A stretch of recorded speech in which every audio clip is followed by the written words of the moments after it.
ഞാൻ Shyam Sreedharan, Sabine ഹോസ്പിറ്റൽസിലെ chief എംബ്രിയോളജിസ്റ്റാണ്.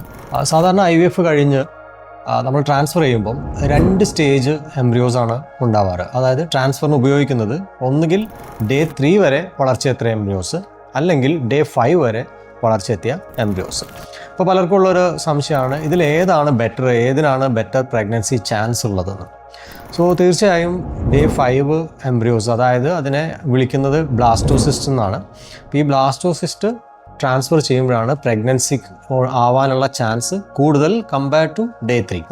So ഒരു ഉദാഹരണത്തിന് ഒരു ആവറേജ് വേണമെങ്കിൽ നമുക്ക് ഒരു 45% ആണ് Day 3 ട്രാൻസ്ഫേഴ്സ് ചെയ്യുമ്പോൾ സക്സസ് റേറ്റ് എങ്കിൽ 50 to 60% വരെ ബ്ലാസ്റ്റോസിസ്റ്റ് ട്രാൻസ്ഫർ ചെയ്യുമ്പം സക്സസ് റേറ്റ് നമുക്ക് കിട്ടുന്നതാണ്.